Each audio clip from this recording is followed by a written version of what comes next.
That's how everything lines up. I normally want to yell action. Yeah. All right, perfect. Welcome to the second ever episode of Why Run Today, the podcast. We're still learning how to do some things, still working on an intro, figuring this out. But today we have Josh Scharnberg with us. He was the first person to be interested in Why Run Today. We did a little video, check it out on YouTube. But also the inspiration for going to a podcast format, because we have about 75 minutes of awesome thoughts from Josh, which you now need to live up to, that we cut into a 5-minute video, a 6-minute video. So we're going to expand on that and go backward and forward from when we did that and just chat, I guess, see what life is. So Josh and I have been friends since basically forever. 1983. 1983. I don't want to think about how many years ago that was. Yeah.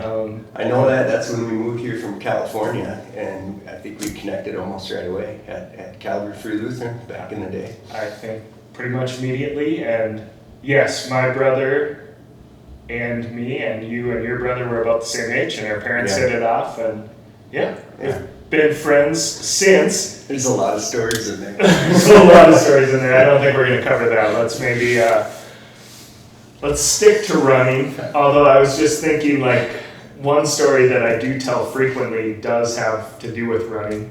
We grew up on a farm, and we used to play tag in the dark all the time. We'd even cover the yard light on the farm, and I don't know if you remember, Josh literally clotheslined himself on the clothesline going full speed. Yeah. I do know his feet were in the air. It was light enough to see that. That's what I'm told. I don't remember that part. I just remember the old school metal clothesline hitting me right about here. Yeah. You had a nice line there. So was that the start of your running career? Almost the end of it. Almost the end of it. Perfect. So we kind of covered your running in the video. People can go back and check that out. You started with the marathon. Yeah. And roads. I'd love to talk more about.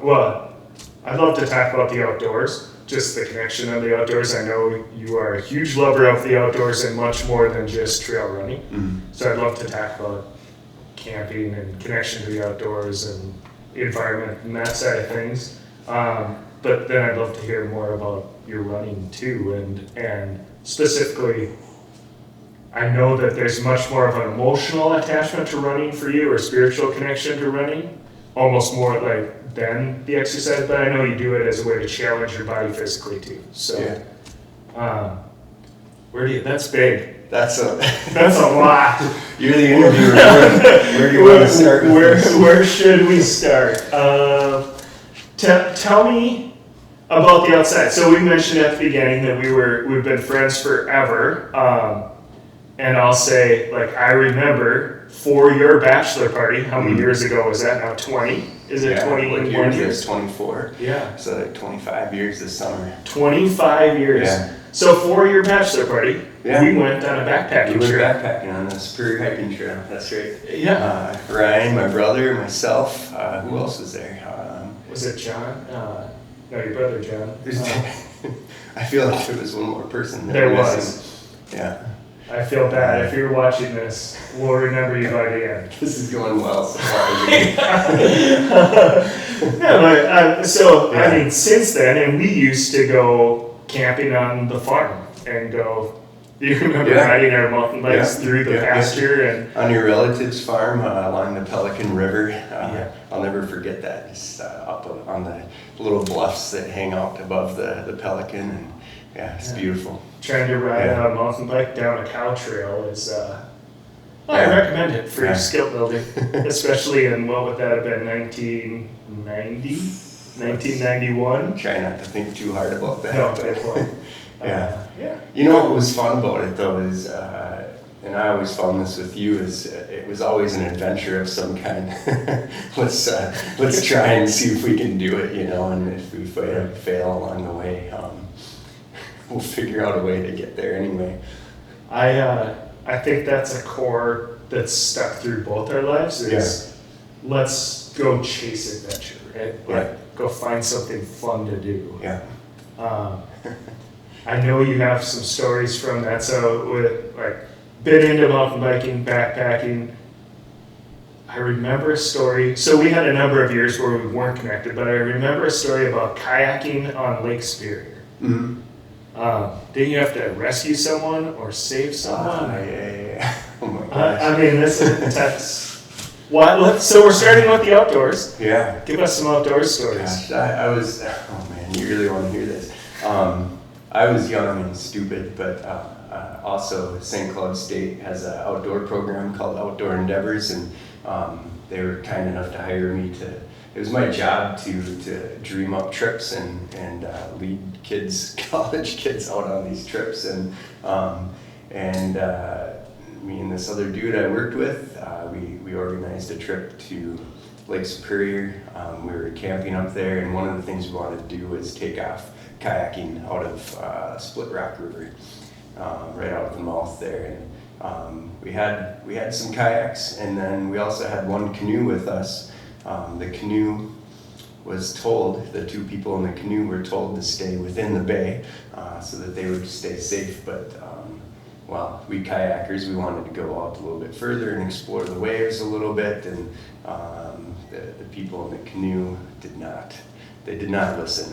Oh no. Yeah. College kids not listening? College kids not listening. So, and Lake Superior, it was just big rolling waves, nothing was crashing, and so they probably felt safe enough to do that. But anyways, us kayakers, we had moved our way around a cliff and came to a small little island just off the lighthouse, and we decided to stop there and rest. And we didn't know the canoe was following us, but when we were on the island, we look out, and one of the people said, "Oh my gosh, they're following us in the canoe." And we're like, okay, well, they've made it this far, they'll probably make it. And it's one of those things where you look away 1 second, and then the next second you look out, and they're gone.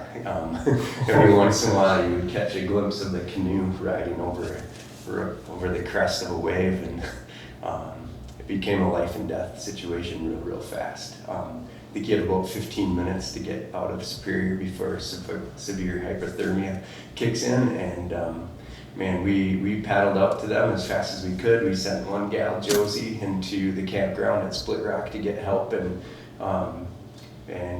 we get out there in our kayaks, and they did the cardinal sin. Not only did they leave the bay, but they left. They let go of the canoe. So they're just drifting in the cold water. And the only way we could get them back to shore was to drag them behind our kayaks. And it was 20 plus minutes of them dragging behind our kayaks, and it was harrowing. It sounds so. Yeah. So we get them on the shore, and there's a guy and a gal. I'm working on the gal, Tara was her name, and some other people were working on gosh, I'm nervous now and brain farting on his name. But anyways, it's one of these things, we literally strip her of her clothes right down to her undies, her wet clothes, and I take off my jacket and just lay down on top of her. People from the campground are bringing blankets and sleeping bags and laying them on top of me, and I just remember they're laying flat on this girl, and her body is just convulsing and shivers. Her breath was cold on my cheek, and oh my gosh. Yeah. And I think Two Harbors is the closest hospital. It took them, I don't know, it must have been close to an hour for Josie to go call for help, and then the ambulance to get out to where we were, and it was nuts. But anyways, the ambulance did show up, takes the two victims off to the Two Harbors Hospital. By the time we cleaned up our kayaks and got all our gear back to where we started and all that. We got into 2 harbors, and by the time we got there, Tara and David were sitting up and talking normally in their hospital beds. They're covered in these really cool bear hug blankets, pumping warm air through their system, and they're like a half an hour after that, they were released from the hospital, and we were eating dinner downtown 2 harbors. So wow, yeah, it was crazy. But how was that for a long story? No, that's awesome. Yeah. What I was thinking of is Yeah. I think like one of the reasons that I run is to stay in shape for life, right? Yeah. More than it's not about. For me, it's running isn't about competition or maybe competing against myself, but staying in shape for life. And obviously, to drag someone behind a kayak back to shore, to be able to help someone, you need to be in shape. Yeah. You weren't doing it if you just got off the sofa, Yeah. right? I mean, maybe you did. Adrenaline would kick in. Yeah. You might not be out there, but That was my comment. Is sure I was probably physically in shape, a young college kid, but also there was a lot of adrenaline pumping through my veins at that time. So yeah, it was somebody's life in your hands, and you just got to go. yeah, Yeah. that makes sense. What I mean, hopefully you haven't had too many other things that have been that scary, but any other outdoor adventures that got a little too adventurous you can think of?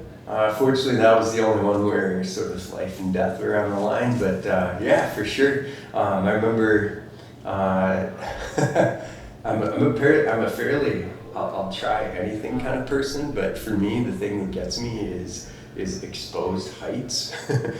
So last summer I was out with my daughter and my buddy Alex and his daughter out in Glacier National Park, and we like to get off trails and see if we can get to the top of a few peaks. And I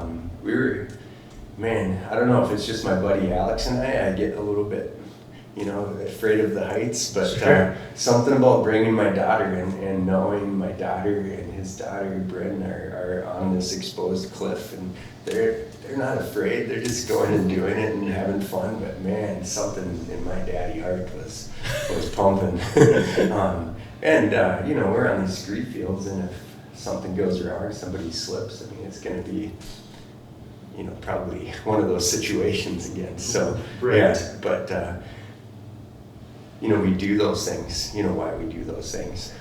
Why do you do those things? It's exhilarating. You get to be in places where, most people, Glacier National Park, you walk 3 miles off the trail and you have an entire beautiful mountain range that's all to yourself, and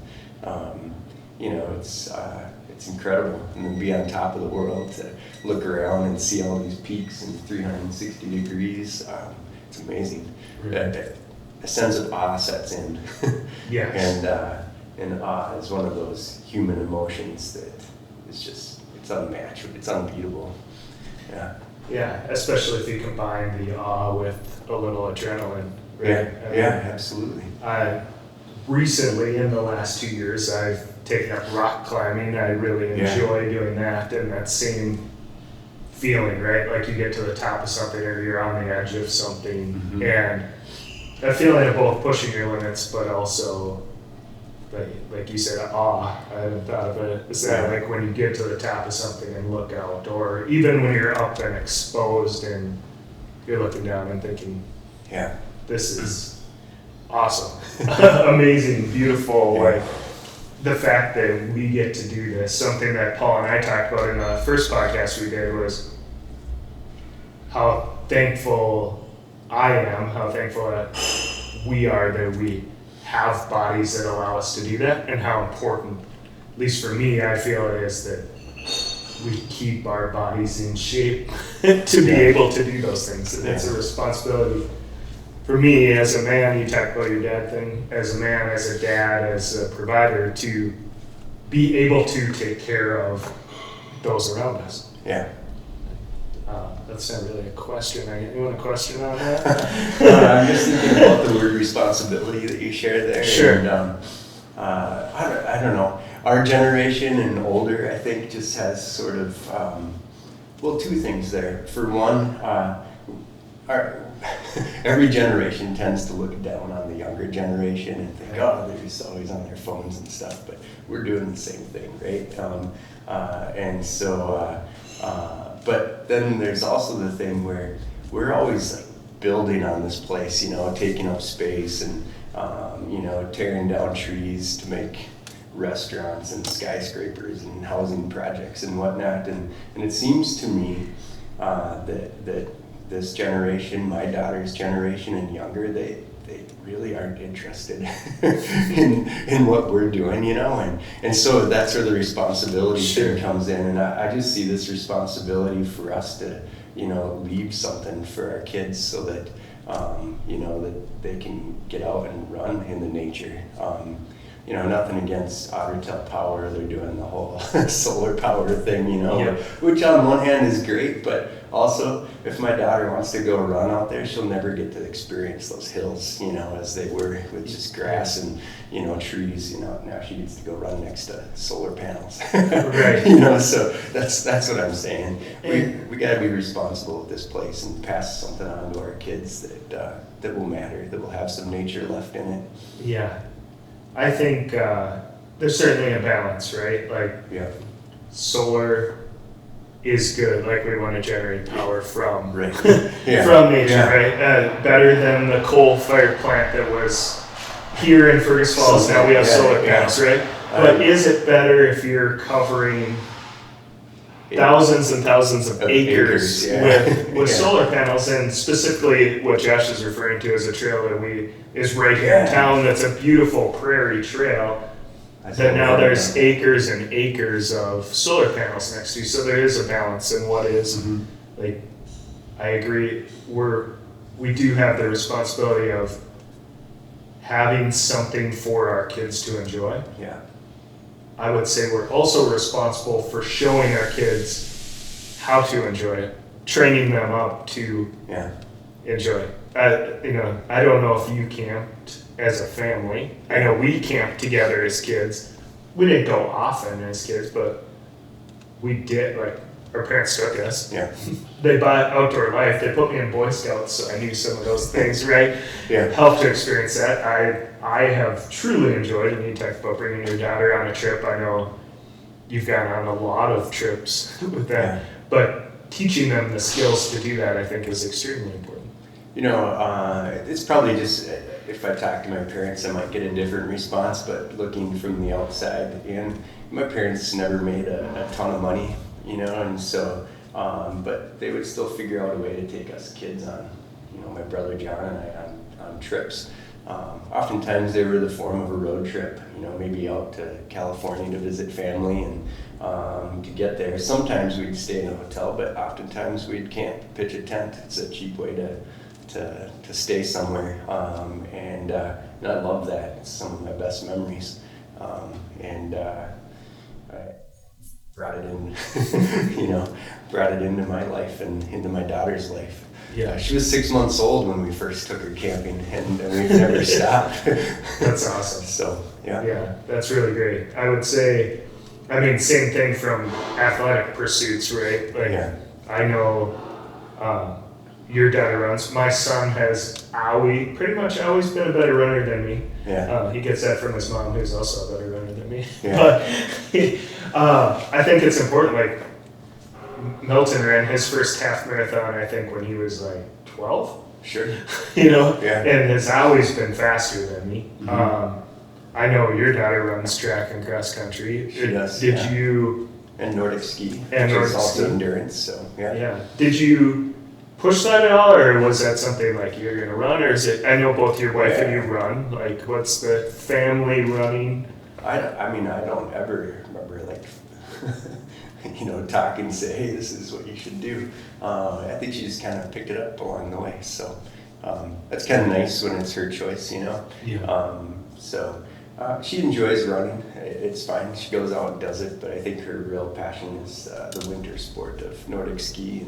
But I think the running and such is, you were mentioning staying in shape. So staying in shape is a sport that she really loves. So Yeah. Yeah. So, that brings us to, I know your wife April runs also. You started running, you said you've been married 25 years now, Yeah. almost. Yeah. Now, what, close. Quarter of a century. Quarter of a century. So, I know from our previous conversation, you started running later in life. Yeah. When did April start running, and do you guys run a lot together, or? Yeah. I was 30. When did she start? It must have been close to 10 years before I finally wore her down. Okay, you repeatedly asked her. If she's listening, she knows it has nothing to do with me. Of course, I would invite her and pester her and that kind of thing, but I think back where we used to live in Taylor's Falls, there was a connection with other women who were also running, and that kind of got her into it. So she's been at it for several years now, and we run together. I think most work days during the weekday she just goes and does her own thing, but pretty steady. Saturday morning, go out and run with April Ann, and oftentimes we find ourselves on the North Country Trail at Furber Park, and it's a good time. It's almost like a little Saturday morning running date. Right. Yeah. Yeah, we, I would say for my wife and I, Marianne, there's times that we definitely run together. Yeah. And there's times where she runs with friends so she can complain about me. So, I think, if you wouldn't give her things to complain about, Josh, you know me. There's plenty to complain about. But no, I think that they're running. Thanks. I think that running camaraderie, part of running is huge, and I like running with some of my guy friends, and I love running with my wife too. And there's times for both, and that connection, like you said, that Saturday morning running day, you talk about things that you don't talk about if you're sitting on the porch, or especially if you're sitting in front of TV, right? Or whether that's with your wife or with friends, that is one of the greatest things about running with others, I think, is that those conversations go lots of different places, right? Yeah. I think there's something, we don't need to get into the trees on this, but with communication wise, even what we're doing here, eye contact and all that kind of stuff. When you're running, you can just be sort of side by side, and when you take that off and you're focusing on something else, I think it frees up the conversation a little bit, and in a way that you wouldn't normally. There's something to be said when you have to answer someone eye to eye, right? So, right. Yeah. That, and I think the physical exercise lowers your barriers, maybe, or offers deeper thought. There's something about. Well, there's some things going on in your brain, right, with neurological processes, and it does. It frees up your brain, excites your creative part of you, and for sure, opens up conversation. Right. Yeah. Along that note, I sometimes will run with buddies, but I'm a little bit selfish with my running time. I feel a little bit bad about it at times, but I actually happen to be quite introverted, and so most of my runs are just me. Sure. So that's how I recharge. When I'm with people, it's like it takes energy from me, and just being alone and having a chance to think and be out there in the nature is the way that I recharge myself. So I also am in general an introvert. I mean you you know that. But I would much rather have a book or run alone and so I do think the connection of running, that's something that I do appreciate about running, though, is that it's really great when you do it yourself. Mm-hmm. It also is really great when you do it with others, and it's something where you can run with someone but still kind of be running by yourself. Mm-hmm. Or you can end up having those deeper conversations. So running as an introvert, 99% of my runs are done alone. Yeah. Yeah. You know, because the recharge, right? Yeah, you feel that too. Yeah. Yeah. It's like I have a specific route that's my focus run route, and it just helps me refocus. And I specifically do that route because I don't have to think about the route. Like all I need to do is get myself out the door. And your body knows where to go. Yeah. And I can put the mind on, let's go do this, think about this, right? Or not think about it so I can forget it, right? Yeah. But I should call it my refocus route. Mm-hmm. But where I don't have to think about that. And then there's times where I'll go out the door and just run like, I have no idea where I'm going to go. I'm going to find somewhere different. And then the focus is about the running or navigating or figuring out where am I going to go and how long am I going to be gone or when am I going to head back. And so you do forget about all the other things the brain might be thinking about. And that kind of brings us back to the adventure piece, right? Yeah. So it might not be some epic mountain climbing thing, but still exploring and adventuring around the town.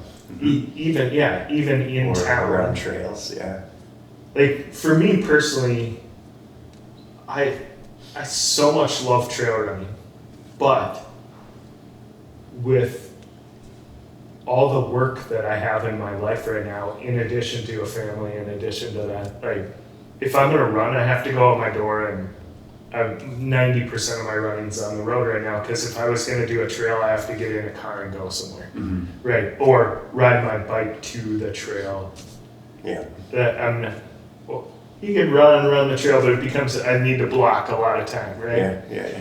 And so there is something to be said, like getting the urban adventure of running, like that's where it's nice to mix it up. You know, for me, I have our old ski hill, Old Smoky, the Fergus Falls ski hill, just down the street from my house. So I will go run that hill. Do they, is it long grass when you go, or right. Well, right now in the spring, it's shorter. Sure. And yes, by July, it gets very long. I was just curious if anyone gets out there and mows a path or not, but no, we should. Yeah, for sure. That sounds like a great idea. Let's do it. I'll bring my John Deere over. We'll mow one straight up and we'll mow one zigzaggy. You can choose your own adventure up that hill. Exactly. But that's usually when I get to the top, I'm ready to run somewhere else to not have to do that again. Yeah, you don't do several. I would love to. I haven't been in that kind of shape for a few years. Yeah. So I go to survive right now. Everyone's out there doing it for different reasons, right? Yeah. So talk about. I find it interesting because I'm not a distance runner. Like 10 miles-ish is the longest run I'll do. Mm-hmm. Talk about distance running a little bit. Like what draws you to running long distances? What's your longest distance? What do you prefer for races? Let's start with what draws you to distance running? I think I've always, let's see. I have a short story to go with that. We have some really good friends of ours, the Scoutums, and they have a son named Daniel. And for one of my birthdays, several years ago, he's just a young little fella at this point, and he draws me a picture, and it has a tree, and I think there's a depiction of me like swinging on a rope or something, if I remember correctly, out of the tree. And then there's a quote on there. It says something like, everything you do is extreme. Nice. Which I don't know what his young mind was thinking at the moment, but I think that's part of me. You mentioned the adventure piece. There's something adventurous in me where I love to kind of push at my outer limits. Just where how far can I go? How hard can I push? I love that piece. It could be weather. Oh, it's the coldest day of the year. Let's go run. Oh, it's the hottest day of the year. I love that. Sure. You know what I mean? Yeah. I love all the in-betweens too, but I love when there's some kind of extreme involved. So, so far my longest race is 50 mile. I've done a few different 50 milers. So, and I know in the racing world that there's much longer, right?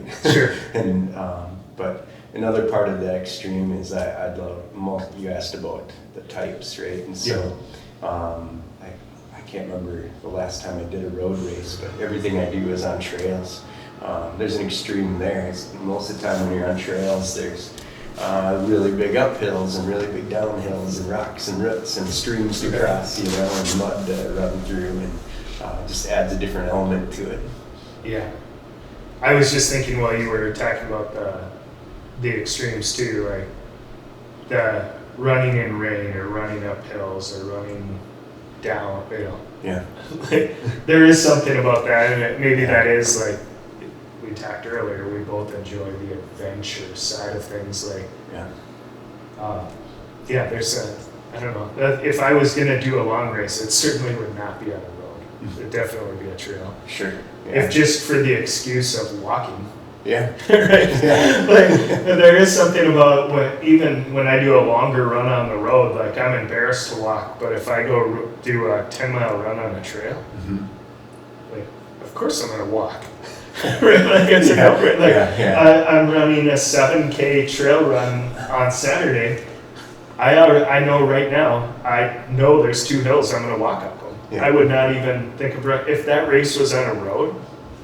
I would force myself to run up that hill. Well, how can you call it running then? Oh, yeah, good point. I'm kidding. Let me think about that. I'm not a runner. I'll know when I get, asked questions by road runners. They'll ask me things like, "How fast is your mile?" Sure. I don't know. If it's flat, maybe this or. Yeah, it ranges between 6:30 and 14:30. Yeah, or higher. Or higher. Yeah. 18 something. 18-minute miles. Yeah. Yes. Yeah. Yeah, absolutely. Yeah. There might be a 6:30 in there. There might be 18. When I'm in races, I do have a sort of mental rule where if I do find myself walking, maybe it's a real steep uphill, that I do need to power at like 18-minute mile pace. So okay. Kind of watch that. I think that works out to almost 3 miles per hour. Yeah, so, something like that. But 20 minutes is 3 miles per hour. Yeah. So, but 4 miles per hour is 15. Yeah. So yeah, right around 3.5. Yeah. I don't know where I get that number from, but it's arbitrary. Right. Well, and what works for you, right? Yeah. But having a standard to keep pushing yourself. Yeah. Definitely. I don't know where that was going, so I started thinking that reminded me of there's times where like I'll go sleep in my hammock in the garage if it's cold out, or I will go sleep in the camper even if it's in my driveway.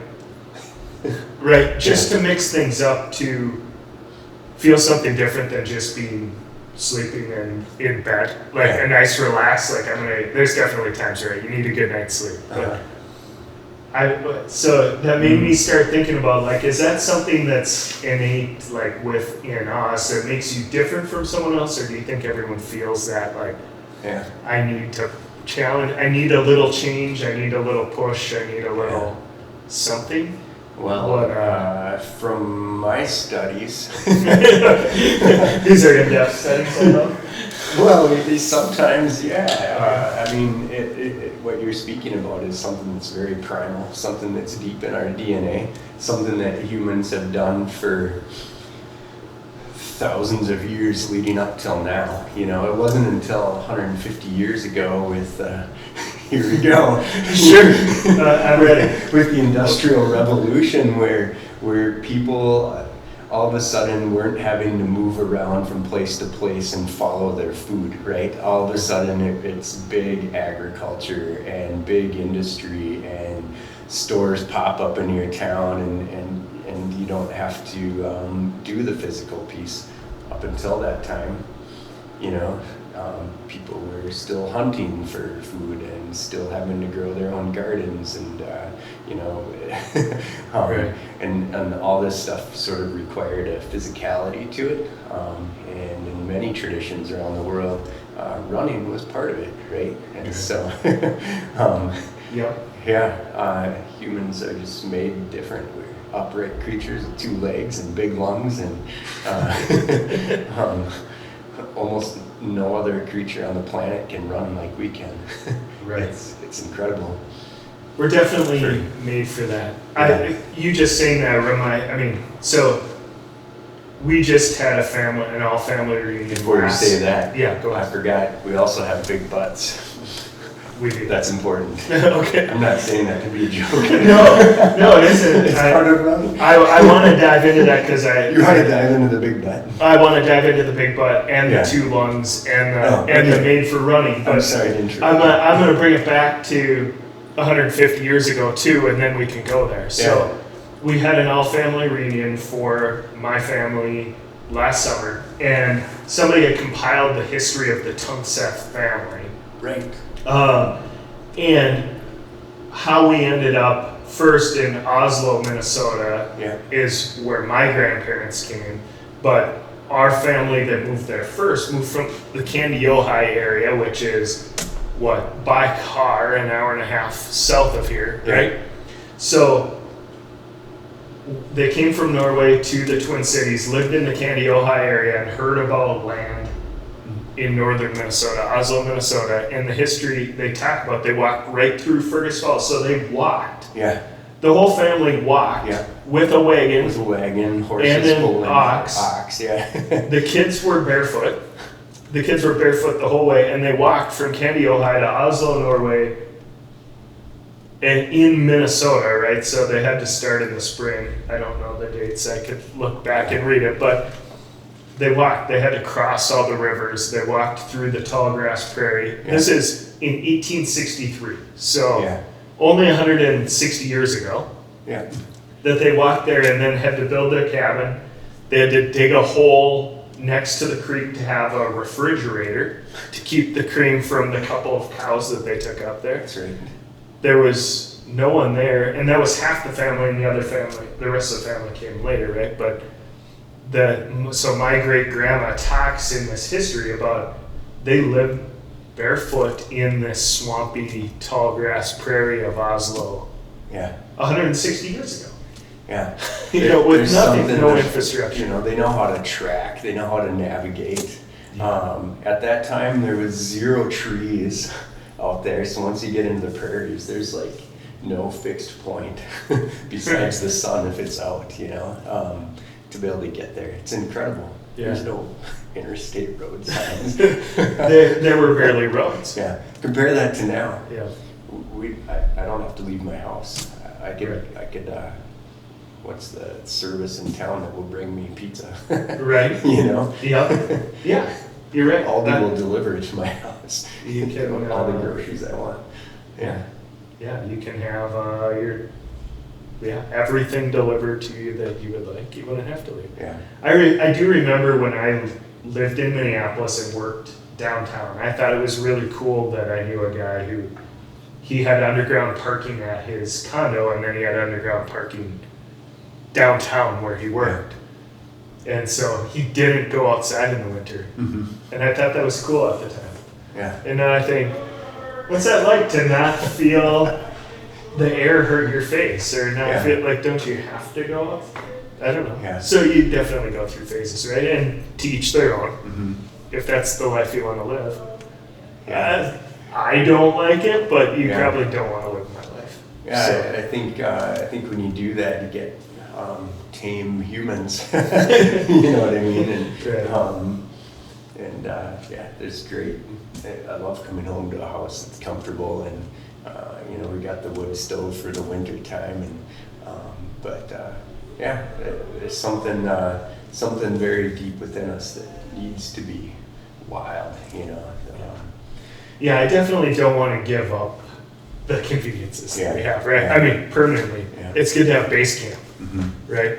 Let's go back to base camp. So you can say more if you want, but I do want to ask, like, let's talk about the Born to Run side, because I think that book was super influential for you. I know it was for me, and his second book was even more, and we can talk about that. Influential for me, but I know Born to Run was hugely influential for you.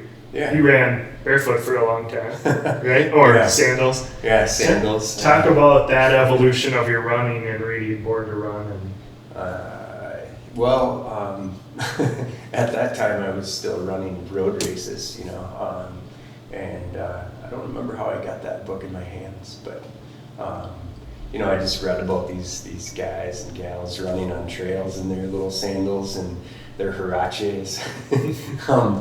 And I was living in Taylor's Falls. I was living 3 blocks from state parks and many, many miles of trails, and it got in my head, like, well, why can't I do that, And so it started off as a progression. I just left the roads, went on these trails, realized, oh my God, this is awesome, and then decided to try the sandal thing. My buddy Nate had tried it before me, and it looked like a lot of fun, and so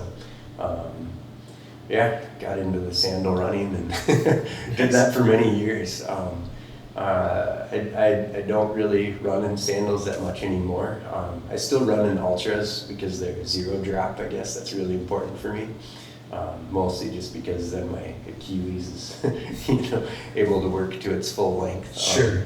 The only reason I stopped running in sandals is because I would get so annoyed at especially the longer races. If it was a wet race, and you're running through mud, your feet are sliding all over the place and these things, and I just found it.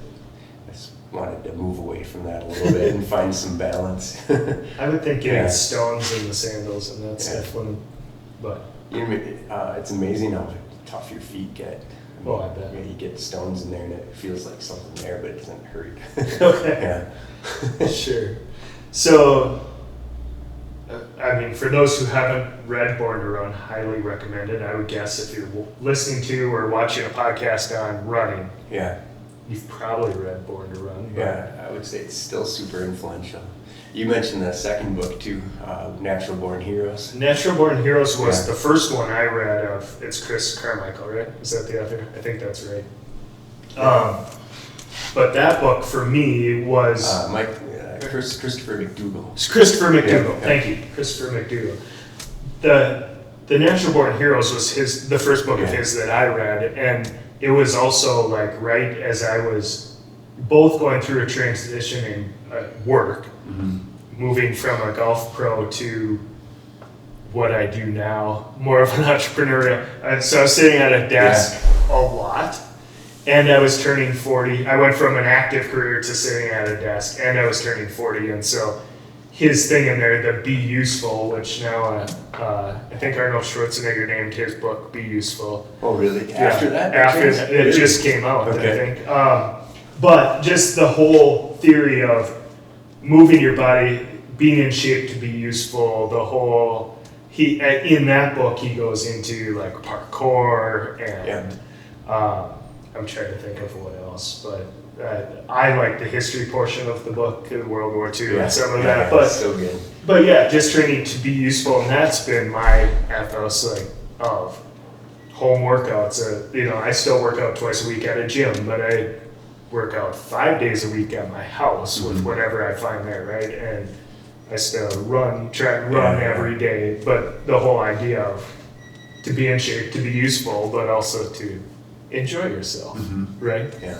But there is something I wanted to go a little bit into. In Born to Run, he does dive into we're as humans created to run. Yeah. So I didn't know if you wanted to talk about that a little bit, but if you want to talk about big butts and 2 lungs and you want me to talk about Sure. I don't know, does the audience? Do you guys? I didn't hear any no's. So you in the back. Yeah. I don't know what to say about this, but we do have 2 legs, and mostly I just wanted to say big butts on camera. Oh, perfect. We do have big butts, and part of that butt is running. And if you don't use it, you lose it. Except it gets bigger when you lose it. Well, it depends on, isn't that ironic, right? It depends, I guess. But, this is not from Born to Run, but just go walk and put your hands on your butt, and you will feel that it's pretty loose back there, right? Sure. But when you run, put your hands on your butt, and you feel those muscles will engage, all the way down through your hamstrings and your quads, and these are muscles that are supposed to be used by a human being. And right. And we don't. We spend a lot of time sitting. We spend a lot of time sitting, and I think I've heard this said several times within probably the last year or two that sitting is the new cancer, right? Yeah. And so there's big movements for even at workplaces, stand up desks, or take a 5-minute break every 30 minutes, get your body moving, and running gets me off the chair and doing that stuff. Yeah. Yeah. I would say on that note, like, we haven't talked about much running, and I think that's kind of the important part of why doing this podcast is important, or why we run, right? Like, running's a connection to all of that, right? I'm trying to formulate this thought as we go, but that whole, you train to run, you want to run, but what you do is much more than that, right? And we get interrupted by a dog, so that's okay. That's fine. Always cut that out, or leave it in, because you guys might enjoy having that. So I think that just the thought of the training for running, training for races is another reason to get out the door and run, but and pushing yourself and pushing the boundaries for running, but then it still comes back to why you would run, why you would want to push yourself to push those boundaries is much deeper than just running. Yeah. Although running might be your hobby, right? So I don't know. Like, there's a lot of people where running is the one thing that they're really into, right? Yeah. And that's awesome. Like, that's cool. Or outdoor adventure might be your hobby, and running is part of that to do that. Mm-hmm. And so there's so much different lifestyle stuff that falls into that. Yeah. But either way, it still comes back to, we have this body, let's use it, right? So I have a couple of thoughts formulating from what you're saying. We haven't talked running that much, but this is called Why Run, right? Yeah. And I think in our wide range of conversation here, we've captured a lot of the why for at least me. We've talked about adventure, we've talked about getting out into the nature, we've talked about moving the body, we've talked about what else is there? Name one more. Being useful. Being useful, responsible. Another word's popping in my head from all of those things combined. It's fun. Yes, we haven't talked about the fun of running. If it's not fun, then what? What the heck, right? So make it fun. There was somewhere else I was going with that, but lost it. I feel like that's a really good spot to end on, though, because that is the core, right? Like, make it fun, but there's all these things that come in. But if it's fun, go do it. Go pursue it. Go. It doesn't have to be running to make yourself useful either, right? Or to do all those things. It might be. It might be walking. It might be. It might be rowing. It might be. I don't know, calisthenics, whatever. But definitely would push. Like, why run today? To be in shape for life. So if it's not running, here's why we run. But you mentioned be useful, and running in itself isn't exactly useful for our society, but at the same time, I still get up and out of chairs easily enough. You know, I can get out and go for long hikes with my wife. I can do, you know, sporty things with my daughter. You know, I can be active with my students at school, and that's useful. Right? Yeah, So, absolutely. And running's the mechanism that keeps it that way. So, Yeah, I agree. Well, thanks for joining us today, Josh. Yeah, it's my pleasure. Been awesome. Thank you to Yeah. Outstate Brewing Company and Fergus Falls for sponsoring our podcast. Make sure you stop by to their beautiful location along the river and have one of their tasty, what do we have sitting here? Edge Catcher, Star Yeah. Island, Back Road Hazy. Highly recommend my favorite, the Grandma's Garden Rhubarb Sour. Mine is the Edge Catcher. Edge Love that. Catcher. Yeah, double IPA. Yeah. Yeah, man. Well, thanks again and have a good one. It's my pleasure. We'll have to do it again sometime. Absolutely.